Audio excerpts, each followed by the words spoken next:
हाँ जी क्लास। तो आज का जो हमारा टॉपिक है उसका नाम है sources of organic compound. Sources of organic compounds. ठीक है। अब पिछले लेक्चर के अंदर हम अच्छे से समझ चुके हैं कि ऑर्गेनिक कंपाउंड क्या होते हैं। ठीक है, इनकी हिस्ट्री क्या थी, मॉडर्न डेफिनेशन क्या थी। फिर पिछले लेक्चर में हमने ये देखा कि इसके फीचर्स क्या होते हैं। आज के लेक्चर के अंदर हम देखेंगे कि इसके सोर्सेस कौन कौन से हैं ना। तो इसके जो मेजर सोर्सेस हैं वो तीन ही हैं। ठीक है। नंबर वन पे फॉसल फ्यूल यानी कोल। ठीक है। ये और इसी तरीके से हमारे पास नेचुरल गैस। ठीक है, ये सारे के सारे क्या हैं, कोल के क्या हैं, रिसोर्सेस है, नेचुरल गैस। और नंबर थ्री के ऊपर हमारे पास क्या है, पेट्रोलियम। ठीक है, पेट्रोलियम।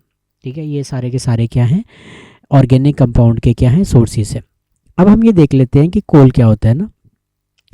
कोल बेसिकली हम सबको कोयले के मुतालिक थोड़ा बहुत आइडिया है। हमें पता है कि जब ये जो वुड है वो ज़मीन के अंदर क्या हो जाती है, दब जाती है, तो क्या होता है, इसके अंदर बैक्टीरियल डिके आता है। ठीक है, बैक्टीरियल डिके यानी इसमें जो बैक्टीरिया होते हैं उसमें चेंजिंग आ रही होती है, वो टूट रहे होते हैं और उसके नतीजे में फिर क्या होता है, केमिकल रिएक्शन टेक प्लेस होता है। ठीक है, केमिकल रिएक्शन होता है। तो वुड के अंदर क्या होती है, चेंजिंग आती है।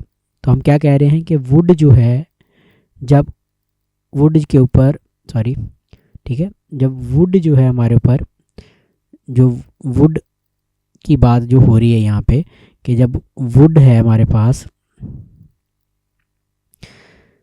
उसके ऊपर बैक्टीरियल डिके होता है और फिर उनमें क्या होता है, केमिकल रिएक्शन होता है। ठीक है, तो वुड किस में कन्वर्ट होता है, पीट के अंदर। ठीक है, वुड किस में कन्वर्ट होता है, पीट के अंदर। ये अब कोयल के क्या है, फॉर्म्स हैं। ठीक है, परसेंटेज ऑफ कार्बन के अकॉर्डिंगली। ठीक है, और इसके ऊपर जब वुड पहले स्टेज के अंदर आती है तो वुड किस में कन्वर्ट हो जाती है, पीट के अंदर। जब इसके ऊपर मज़ीद हाई टेम्परेचर और हाई प्रेशर पड़ता है तो ये किस में कन्वर्ट हो जाता है, क्लास, लिग्नाइट के अंदर। ठीक है, लिग्नाइट के अंदर। और जब इसके ऊपर मज़ीद प्रेशर पड़ता है क्लास, तो ये लिग्नाइट जो है फिर किस में कन्वर्ट हो जाता है, ब्यूटिमस के अंदर कन्वर्ट हो जाता है। ठीक है, ब्यूटिमस के अंदर क्या हो जाता है, कन्वर्ट हो जाता है। और जब इसके ऊपर मज़ीद प्रेशर पड़ता है क्लास, कमॉन ध्यान दें, तो ये किस में कन्वर्ट होता है, एंथ्रासाइड के अंदर कन्वर्ट हो जाता है। ठीक है, एंथ्रासाइड के अंदर। अब इस एंथ्रासाइड के अंदर कार्बन की मिकदार सबसे ज़्यादा होती है, तकरीबन 90% जो है वो इसके अंदर क्या पाया जाता है, कार्बन पाया जाता है। ठीक है, अब हमने क्या देखा कि जो कोल है ये बेसिकली क्या है, ऑर्गेनिक कंपाउंड का सोर्स है। तो फिर हमने कहा कि कोल खुद कैसे बनता है, यहाँ पे ये क्वेश्चन भी लिख लें आप, ये इंपॉर्टेंट सवाल भी आता है कि हाउ कोल इज फॉर्म ना, हाउ कोल फॉर्म। ठीक है, कोयला किस तरीके से बनता है, तो ज़मीन के अंदर लकड़ी का दब जाना और फिर उसके अंदर बैक्टीरियल डीके और होना और उसके नतीजे में उनके दरमियान केमिकल रिएक्शन का टेक प्लेस होना क्या होता है, कोयला बनने की वजह बनती है। तो ये सारे के सारे, अब इसके अंदर पीट के अंदर 60% कार्बन होता है। इसी तरीके से लिग्नाइट के अंदर जो है वो जो है वो तकरीबन जो है 65 या 70 या के करीब होता है। इसी तरीके से अगले में 80% होता है और फिर 90%।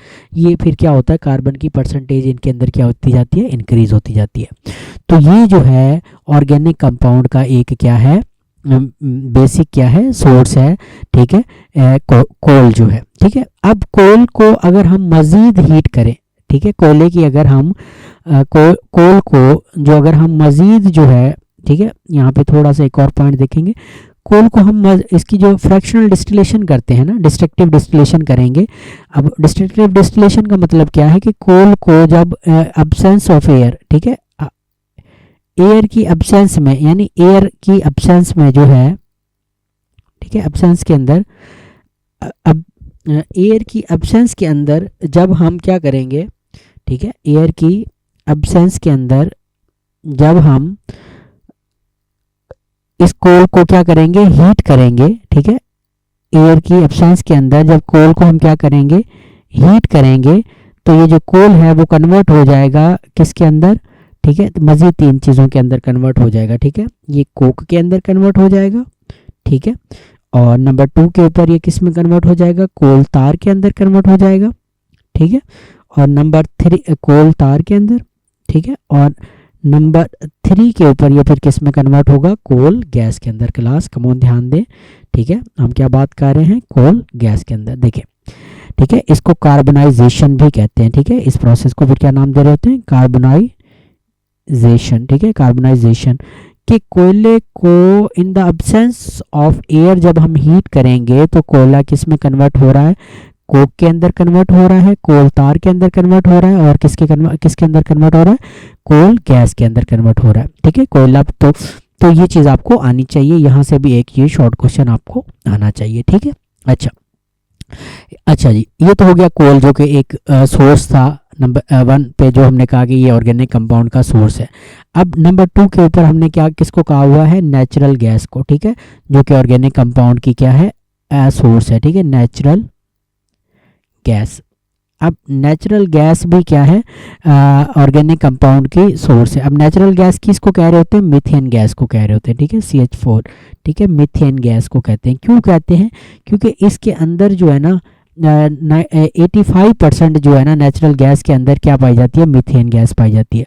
तो इस वजह से हम आम तौर के ऊपर मीथेन गैस को, सॉरी, नेचुरल गैस को क्या कह रहे होते हैं, मीथेन। और हम लोकली इसको सुई गैस का नाम भी दे रहे होते हैं। क्यों दे रहे होते हैं, क्योंकि ये सुई के मुकाम से निकल रही होती है, तो इस वजह से हम फिर इसको नाम क्या दे रहे होते हैं, सुई गैस का। और जो तीसरा सोर्स है वो हमारा क्या है, पेट्रोलियम है, पेट्रोलियम,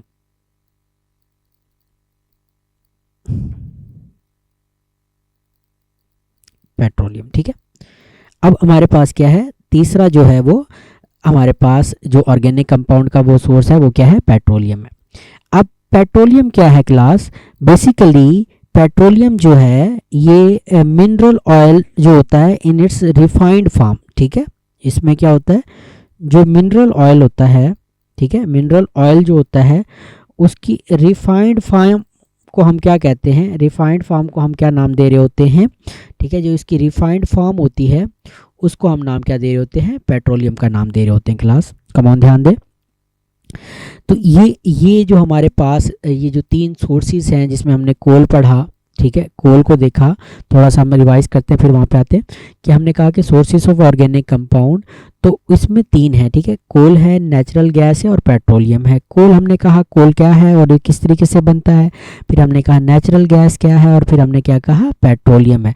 अच्छा, कोल के अंदर एक मजीद शॉर्ट क्वेश्चन हमने किया कार्बनाइजेशन का, कि जब डिस्ट्रक्टिव डिस्टिलेशन करेंगे यानी in the absence of air जो है, जब हम कोल को हीट करेंगे तो कोल किस में कन्वर्ट होगा, कोक में, कोल तार में और कोल गैस में। ये जो प्रोसेस है इसको हम नाम क्या दे रहे हैं, कार्बनाइजेशन का नाम दे रहे हैं, कि इसको हम क्या कह रहे हैं, कार्बनाइजेशन का नाम दे रहे हैं, ठीक है।